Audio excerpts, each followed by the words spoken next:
Anybody moves, anybody says anything, cut the boy's other eye out, feed it to his father, and then we'll start. You can breathe. You can blink. You can cry. Hell, you're all gonna be doing that.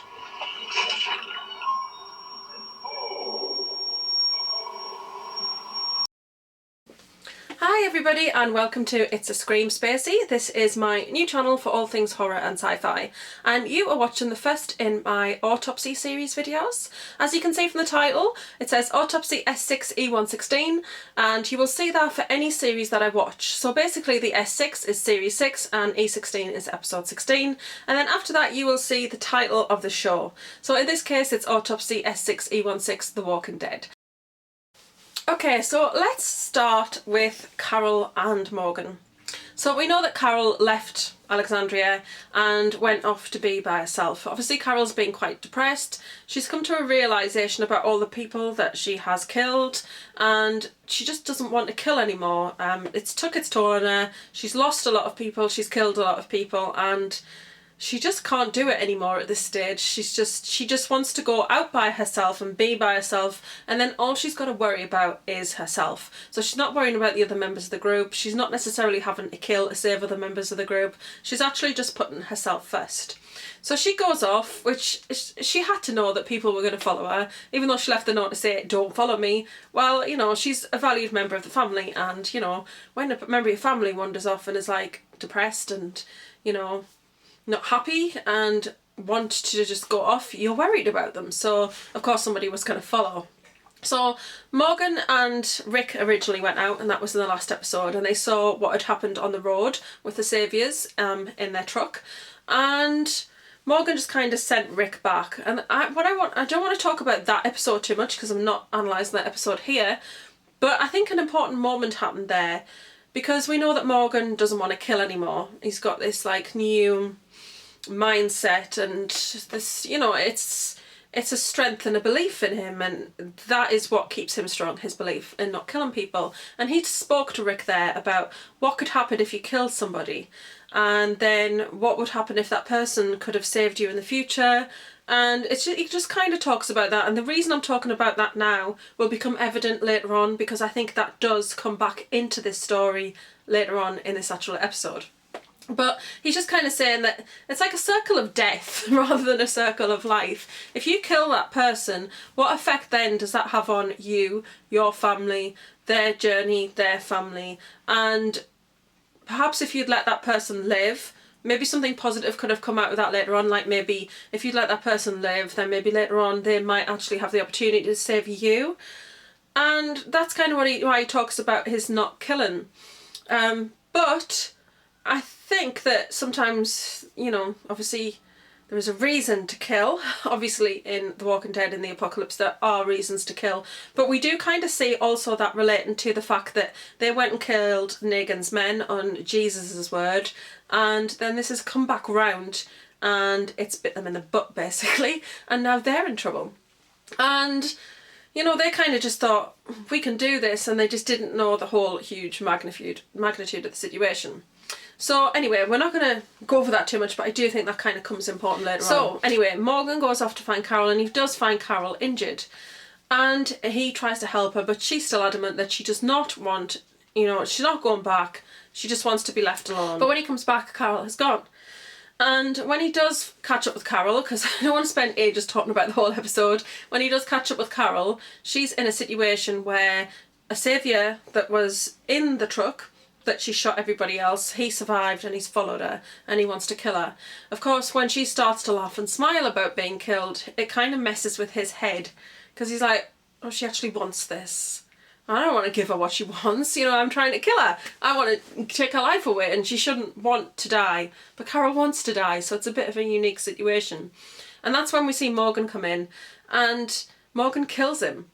And that's the first time in the longest time that we've ever seen anything like that. Because basically at that situation, he had no choice, because he was going to kill Carol and he was going to kill him, and he had to kill him.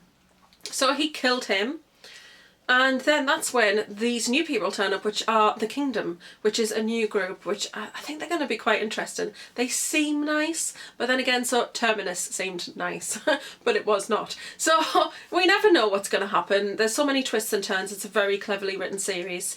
But what we're seeing here is that these two are now going to go on a different journey.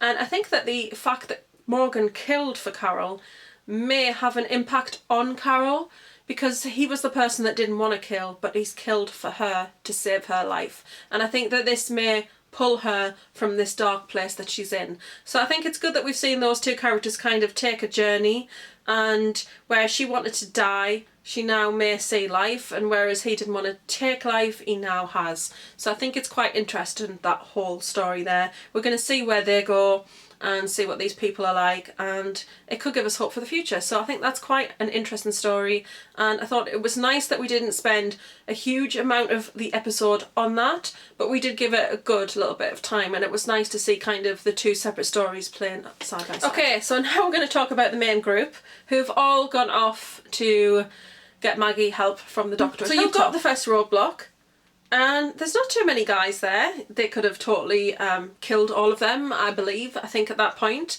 But they didn't want to do that. I think it was kind of like, we've killed enough of you. We don't really want to do that now. We just want to go where we want to go. We don't want to do that. So I think that was quite positive, really. And it was kind of like, we don't want to go there. But when they drove away from that, you were kind of like, okay, they blocked the way to Hilltop, maybe that's it. When they come to the next one, and there's that huge amount of guys, hashtag bitch nuts, because I believe that's what Abraham says when he drives around the corner. And cool fact about that, if you don't watch The Talking Dead, they actually roll a dice, these two swear dice, and then whatever comes up on them is the word that is used. They've used it a couple of times, I believe, in the series, and bitch nuts is what came up. So I think that's quite funny, and it's kind of stuck with us because it's, I don't know, it's just one of those words. And anyway, yeah, so they pull up and there's a huge amount of guys at this place, and Carl wants to take a stand at this point, and Rick is like, no, this is, there's too many of them, we just want to get Maggie where we're going.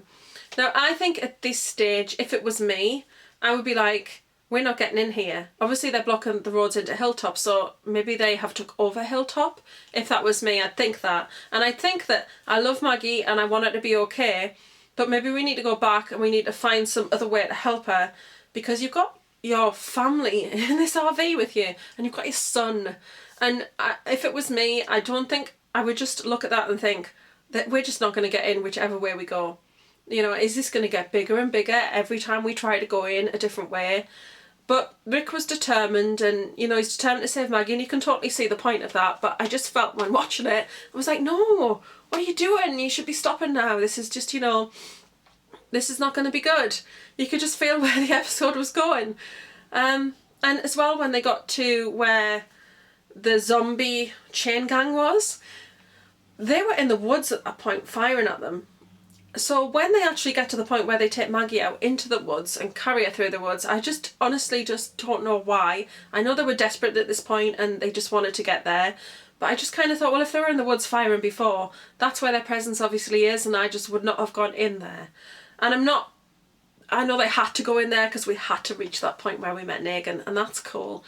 But for me, it was just like, oh no, no, don't do it. You know what I mean? And I'm sure I was not alone in that whole thing. We all kind of knew what was coming.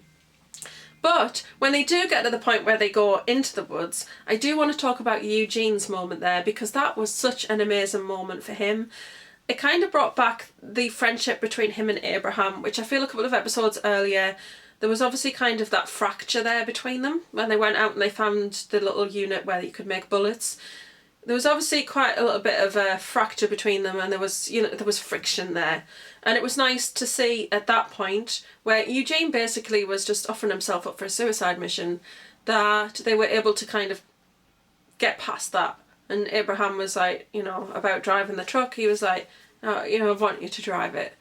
And Eugene, before he set away, you could see he was like, getting himself ready for this, because this was, I think, for me, what I thought was a suicide mission, because I just thought if they find him in there on his own, they're going to kill him, and that's what I honestly thought. So when I did see him in the clearing on his knees and they'd obviously beaten him, I felt relieved to see him there, because I did go through a love-hate relationship with him, but I really do like Eugene's character. when they went off into the woods, I just knew that this was just going to be bad news. And basically, I think what they'd done was, the way they blocked off the different parts, they just brought them further and further in. So when they got through the zombie chain gang, they were further and closer in a hilltop there, and more of that group was surrounding them and kind of pushing them further into the place where they wanted them to be, which is the clearing where Negan was. And was that the RV? Was that their RV? I think it possibly was. And he was in there. So basically, they got them all on their knees. I've got the lineup written down. I have such a huge amount of notes in this notebook. It is absolutely crazy. But I wrote down the lineup. So once they get everybody out the truck, starting from this side, you've got Glenn, then Rosita, then Daryl, then Michonne, then Abraham, then Rick, then Sasha, then Aaron, then Carl, then Eugene.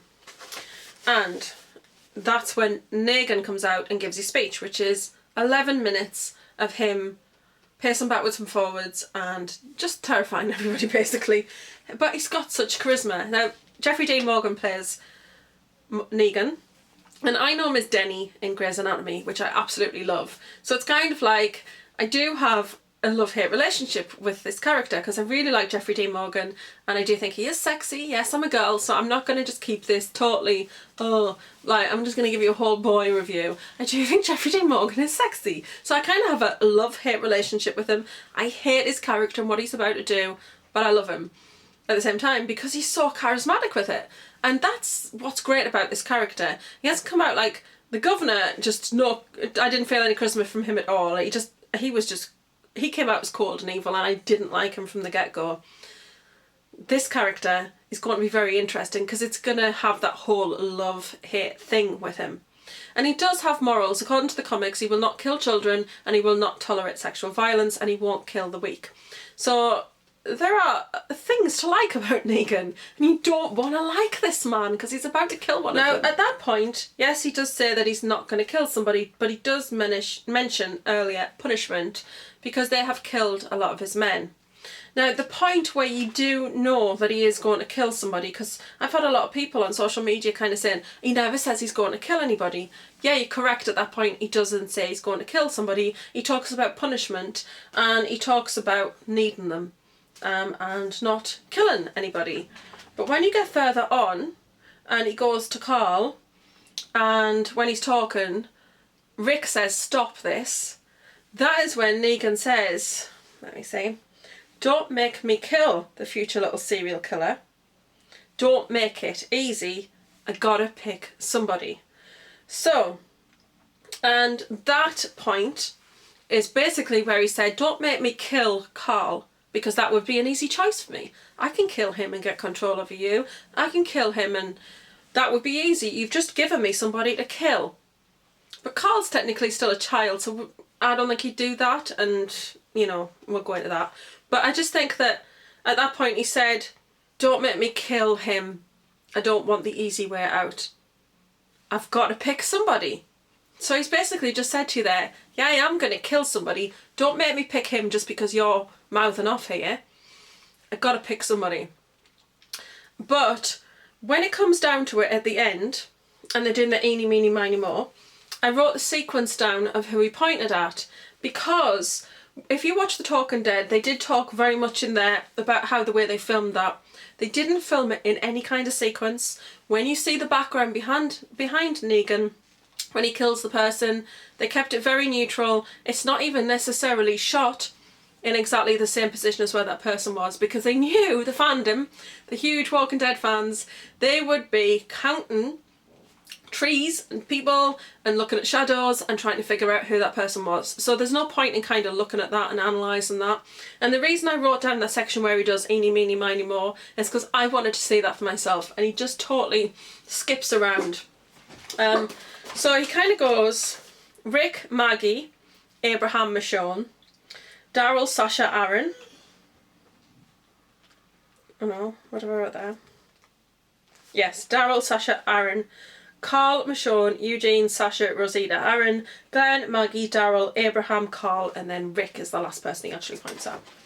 So when I first watched it, I kind of went, those last few people he's pointed at, he's not going to kill, because how can you do that? And the last few people that he points at are Glenn, Maggie, Daryl, Abraham, Carl and Rick. That's your last 6. And technically, because there's so many of them, then that would make it one of the others. But it doesn't necessarily mean that, because they were so out of sequence, and they did that on purpose. So first, I kind of have to say, we can't analyse anything just looking at that. So what I then look at is his principles. And his principles are that he will not kill children and he will not kill the weak and injured. So at this point, we can assume he's not going to kill Eugene, because Eugene is beaten up and crying, and, you know, I'm going to come to why he won't do it. Then you've got Daryl, who is shot, and then you've got Glenn, who's lying on the floor crying. And Maggie is obviously dead on her feet anyway, and looks like she's about to drop down dead anyway. So I would take those 4 people out of the equation, which is not popular because a lot of people think Glenn's going to die. So I think Glenn, Maggie, Daryl and Eugene are out of this. And then he needs Rick. A lot of people kind of thought he will not kill Rick. Rick is the leader of the group, and even in a crisis and even in this horrible situation, they will look to Rick as their leader to lead them to what they should be doing. He can't kill the leader, he needs Rick as the leader, and he needs him. And he has leverage over him because he knows Carl's his son. So he won't kill Rick and he won't kill Carl, because if you notice in the episode, a couple of people have also mentioned Carl, but in the actual episode he does say, and I wrote it down because I thought it was quite cool, it said, anybody moves, anybody says anything, cut the boy's other eye out and feed it to his father, and then we'll start. So basically Carl is the leverage at this point, because if anybody reacts, he's going to cut Carl's eye out and Rick's going to have to eat that eye, and then he's going to kill somebody anyway. Then he goes on to say, you can breathe, you can blink, you can cry. Hell, you're all going to do that. Which I think the writing for this episode, for the whole speech that Negan gave, is just amazing. Everything he said was just so resonated. It was so well thought out. There wasn't anything that was said that wasn't necessary. He played it so well. And like I said again, going back to The Talking Dead, if you watched that you would have seen him talk about there. They actually spent around 15 hours shooting that particular scene. They shot during the night. And normally what would happen is, in a lot of situations, is that the cast themselves would not be present. They would just have kind of things at head height, if they were kneeling, for like Jeffrey to kind of act to. But the cast actually did this whole thing for 15 hours, even though for most of it they're not actually on camera, and they were all crying and reacting and being upset, which I'm sure made it really, really good for Jeffrey Dean Morgan to act to that, to act to these emotional people, these scared people. I'm sure it made it an even better experience, and he kind of said that he was amazed because he would normally not have had that. He would have acted to something that was people that weren't really there. And I think it's amazing that they do that, and they do put a huge amount of effort and attention to detail into this show, which is why I love it so much. But that's when he then basically comes down to who he is going to kill. And when he hits them the first time, which is what we actually see the first hit on camera, he says, "Oh, damn, taking it like a champ." So now this kind of leads us to think, who is going to take it like a champ? Would they all do that? Are there people in there who are more likely to? And there are, for me. I think that Sasha, Abraham and Michonne are more likely to take that like a champ, considering the fact that we've already took 6 people out of the running, according to my theory. Now this is what I think, it's not what the people think, and you can think I'm wrong. Like I said, dead right or dead wrong, but this is what I feel. So I feel that we've already taken out, obviously I said before, Glenn and Maggie, Daryl, Eugene, Rick and Carl. So those 6 people are out of it. We're then left with Rosita, Aaron, Sasha, Michonne and Abraham. Now the other thing that they have said is that it is a much beloved character, and I do not feel, as much as I like Rosita and Aaron, I don't think that they're big beloved characters. So I would take out Rosita and Aaron, which leaves me with Abraham, Sasha and Michonne. And Abraham did square off against Negan at one point. Now Negan won't kill anybody weak or injured, and he won't kill children. This is things that come from the comic book, by the way, or the comic series. Now the reason, this is the psychological standpoint, Negan will kill somebody strong, which is why I come down to those three people. Because he, for one thing, he needs to kind of show them he means business. He needs to get them to do what he wants. And he needs to prove a point. You've killed all these people of mine, I'm only going to take one of you. Because really, he can't afford to take more than one of them, because they're not a very big group anyway. If they were a huge group, I think he'd have killed more. But because they're a smaller group, he needs them to work for him. So he can only really afford to take one. Because if he takes too many of them, how are they going to get all this stuff that he wants? Because he needs them. You know? They don't need him, but he needs them. And he has power over them. So, that's one thing. But the other thing is that Negan is a strong person, and he needs to take a strong person out. You need to weaken the group. You don't want this group of all these strong people. If you take a strong player from the group, then that weakens the group because you've took that strong person away. The other thing is that if he kills somebody weak, then that just kind of makes it a whole cop-out for him. Oh, he's this big strong person and he's just going to kill somebody who's weak, or who is crying, or who is injured, or who is a child. Psychological standpoint, a strong person wouldn't do that because that just makes them look weak. Oh, well, you know, why didn't you kill somebody strong? Like a proper opponent. Like when people say pick on somebody your own size, it's kind of that kind of concept. It's kind of like, well, killing somebody weak is not really sending any kind of message, because anybody could do that. If you kill somebody strong, it's two birds with one stone. It's a strong member of the team gone, but it's also, you know, his strength. Now, the other thing that I kind of want to talk about there is the possibility that it could be a woman. And I'm kind of convinced it could be Sasha or Michonne, because that sends an even bigger message. Because any guy who is, you know, willing to kill a woman, you know what I mean? I'm not saying that, oh, well, you know, he's never going to kill a woman and all that kind of stuff, but if he kills a woman, it does send a strong message. He's killed this strong woman.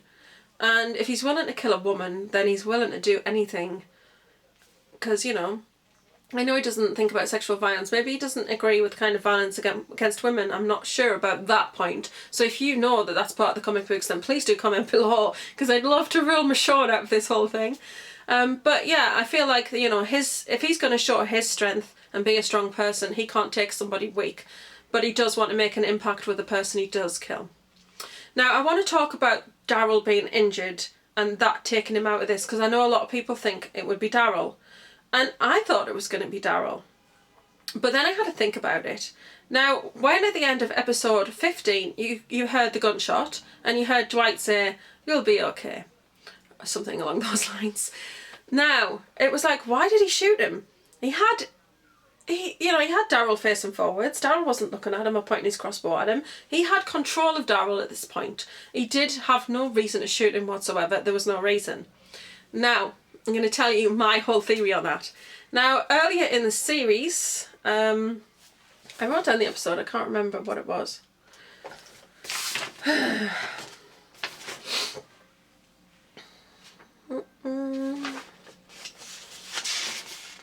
Oh yeah, episode 6, always, what? I can't read my own writing. Accountable. Yeah, in episode 6 of this series, Always Accountable, Daryl saved Dwight and he allowed Dwight to live. And I honestly believe that this point where he shoots Daryl is Dwight returning the favour, because he knows that Negan won't kill somebody who's injured or weak. And I think that he didn't need to shoot Daryl, but he shot him, and when he said to him, "You'll be alright," he shot him in a place where it was like, you will recover from that. You know, you can survive this. But if I put you in front of Negan as you are, you may not survive it. So I honestly think at that point, Dwight returned that favour of him saving him by him saving Daryl. And that's honestly what I totally believe about that. And I did want to talk about, there's been a lot of people kind of complaining about the end of it, how we don't know who died. But I honestly don't know why, because most series that you watch do leave you with a cliffhanger, because they want you to come back next season. They want you to talk about it and worry about it, be fearful and excited and dread it, but love it at the same time. They want to keep you coming back. So I don't get how people were like complaining about the fact that we didn't see who died, because I didn't want to know who died, and I know that's weird, but now I'm going to be on like tenterhooks for like 6 months wondering who died. But I think that's such good writing, because basically the end of that story is not who died, it's the beginning of the next part of the journey. Who died, what impact that has on the group, what happens next, what happens from that. And some people have also said that they didn't think that the person could be dead, but I think if you've took a wooden baseball bat wrapped in barbed wire to the head for 8 blows, then you are dead, basically. Now, I did record the little bit of audio of him hitting them, because when the screen goes black, that's what is the worst part of the whole episode for me. Because when you can hear it but not see it, it has much more impact. It's kind of a sensory thing. So when you hear it and you hear him hitting, it's kind of slowed down slightly. And you can hear him hitting, and he hits another 7 times if you count the blows. And the last 2, they do sound very wet. Now, what I will say to you from watching lots of crime things and horror things is that that is because he's cracked the skull, and that's it. That person's dead at that point. You don't survive 8 baseball bat hits to the head. You just don't. You don't survive it. Not in the apocalypse when there's no fancy hospitals and surgeries and things. So that person is definitely dead.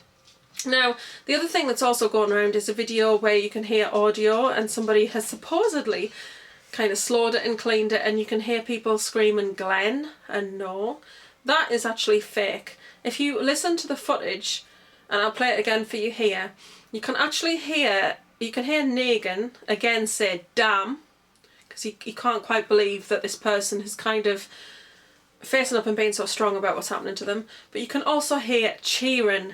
You're not hearing screams. You wouldn't hear screams, and you would not hear them shouting people's names like Glenn, because he's already said to them, you can breathe, you can blink, you can cry. If they do any more than that, he's going to take Carl's eye. They don't want that to happen. And I've got 11 seconds of the actual beating, which is the 7 blows. I'm going to play that for you now so you can hear it. This is taken straight from the show. I've not doctored it, not like that clip it's doing its rounds on YouTube. So, let's go.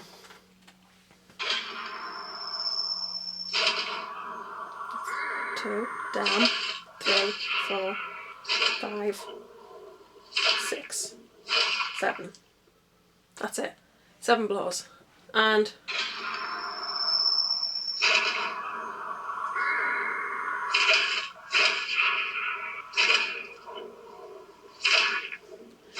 now, I don't know if you can hear in the background, but you hear like a rah sort of noise.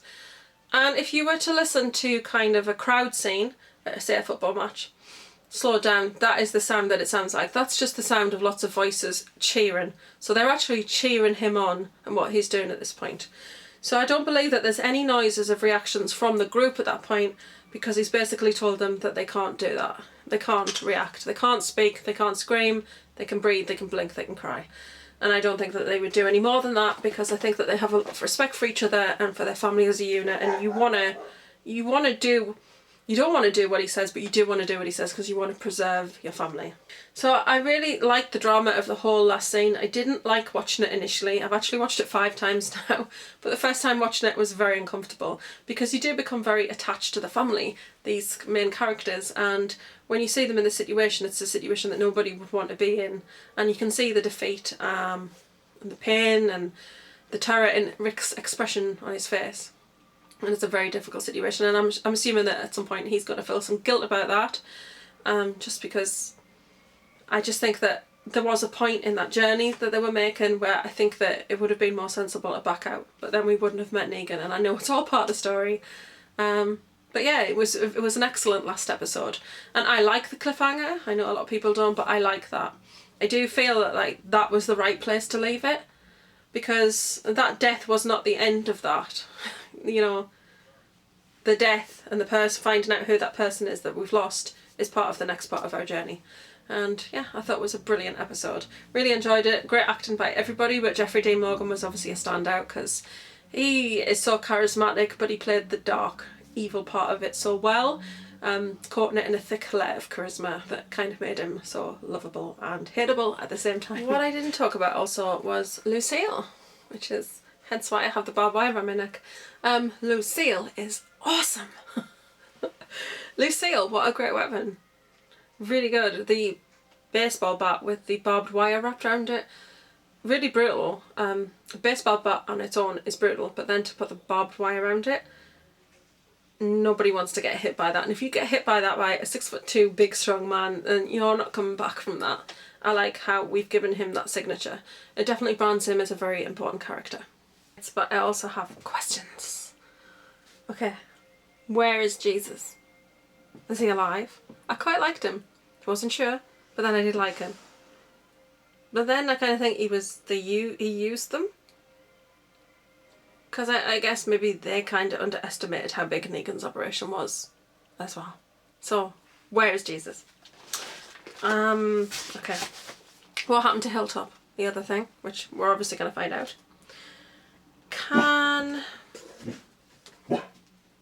Dogs.